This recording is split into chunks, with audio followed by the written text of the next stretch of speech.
21 अप्रैल 1526 ईस्वी ये वो तारीख है जिसने आगे चलकर हिंदुस्तान के इतिहास पर बड़ा असर डाला। जी हाँ, इसी दिन पानीपत के मैदान में बाबर सेना और लोधी साम्राज्य की सेना के बीच भीषण युद्ध हुआ था। इस जंग में लोधी साम्राज्य के शासक इब्राहिम लोधी की हार हुई और यहीं से हिंदुस्तान में रखी गई थी मुगल हुकूमत की नींव। आज अगर हम पानीपत की लड़ाई और राणा सांगा का जिक्र आपके साथ कर रहे हैं तो इसकी एक बड़ी वजह है।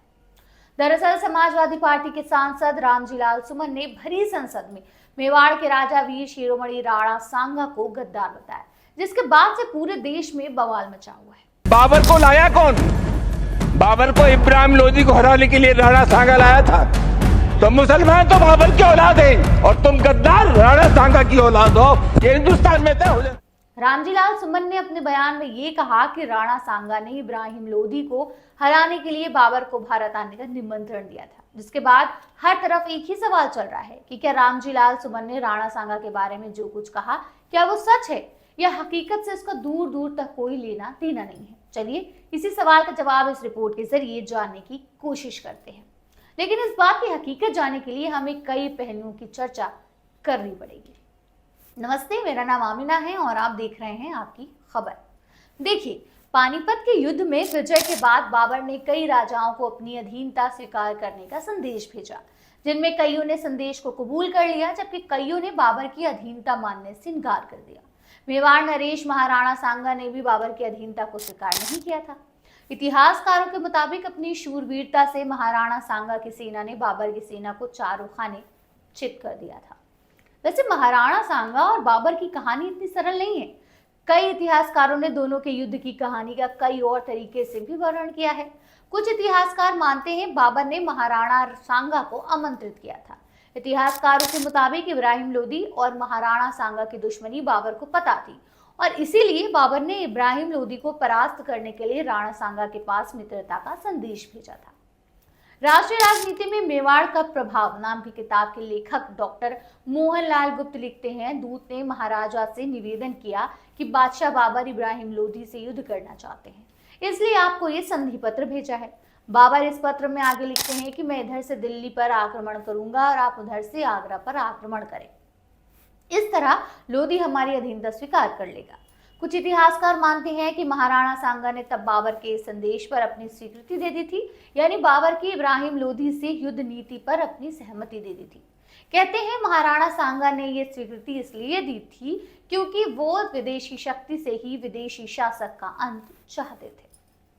हालांकि कई इतिहासकारों का कुछ और ही मानना है। इतिहासकारों ने सवाल उठाया है कि अगर महाराणा सांगा ने बाबर को आमंत्रित किया था तो दोनों के बीच भीषण युद्ध क्यों हुआ था? जिस बाबर की सेना ने लोधी की सेना के खिलाफ जंग जीती थी, उसी की सेना को बयाना में राजपूतों की सेना से करारी हार का सामना करना पड़ा था। खैर, जीएन शर्मा और गौरी शंकर हीराचंद ओझा जैसे कई इतिहासकारों का दावा है कि बाबर ने भारत पर आक्रमण करने का मन पहले ही बना रखा था। इसकी कोशिश वो पहले से भी कई बार कर चुका था। बाबर ने सबसे पहले 1519 में पंजाब पर हमला किया था। इतना ही नहीं, 1526 में पानीपत से पहले बाबर ने 4 बार हमले का प्रयास किया था। 5वीं बार में उसे कामयाबी मिली। बाबर के सामने दूसरी मजबूरी थी, उसे 1511-1512 में समरकंद छोड़ने पर मजबूर होना पड़ा था। उसके पास भारत की ओर भागने के सिवा कोई दूसरा चारा नहीं था।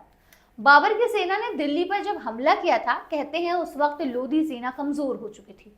बाबर को मिली कामयाबी की वजह लोधी की कमजोर हो चुकी सेना भी मानी जाती है। लेकिन जब बाबर ने स्वामित्व यानी लॉर्डशिप का विस्तार शुरू किया था, तब महाराणा सांगा की सेना ने बाबर के सेना के खिलाफ आर पार का युद्ध छेड़ दिया। युद्ध में दोनों पक्षों का बड़ा नुकसान हुआ। बाबर से युद्ध करते हुए राणा सांगा की आंख में तीर लगा, लेकिन इसके बाद भी वो युद्ध करते रहे। इसी युद्ध में महाराणा सांगा को 80 घाव आए थे। राणा की बहादुरी देख मुगल बादशाह बाबर के भी होश उड़ गए थे। बहादुरी और वीरता से लड़ने वाले राणा सांगा को इस युद्ध में हार का सामना करना पड़ा था। बताया जाता है कि खानवा के युद्ध में जब महाराणा सांगा बेहोश हो गए तो उनकी सेना उन्हें किसी सुरक्षित स्थान पर ले गई थी, जहां पर होश आने के बाद राणा सांगा ने फिर से युद्ध करने की ठानी और बिना विजय प्राप्त किए चित्तौड़ नहीं लौटने की कसम खाई। कहा जाता है कि राणा सांगा के इस फैसले को सुन जो सामंत नहीं चाहते थे कि फिर से युद्ध हो, उन्होंने चुपके से राणा को जहर दे दिया। जिसके कारण उनकी 30 जनवरी 1528 को कालपी में मौत हो गई। इतिहासकारों के मुताबिक महाराणा सांगा के दाह संस्कार के बाद उस स्थल पर एक छतरी बनाई गई। बताया तो ये भी जाता है कि मांडलगढ़ क्षेत्र में मुगल सेना पर राणा सांगा तलवार लेकर गरजे थे। इस युद्ध में राणा सांगा का सिर धड़ से अलग हो गया था, लेकिन इसके बाद भी उनका धड़ लड़ता हुआ वीरगति को प्राप्त हुआ। इस युद्ध में महाराणा सांगा का सिर मांडलगढ़ की भूमि पर गिरा था और उनका धड़ लड़ता हुआ चावलडिया तालाब के पास वीरगति को प्राप्त हुआ। बहरहाल इन तमाम बातों से पता चलता है कि महाराणा सांगा बाबर भक्त नहीं बल्कि राष्ट्र भक्त थे, जिन्होंने अपनी मातृभूमि के लिए सिर कटवा दिया लेकिन हार नहीं मानी। हमें उम्मीद है कि हमारी इस रिपोर्ट के जरिए महाराणा सांगा से जुड़े सवालों के जवाब आपको मिल गए होंगे। मिलते हैं अगली स्टोरी में, तब तक के लिए बने रहिए और देखते रहिए आपकी खबर।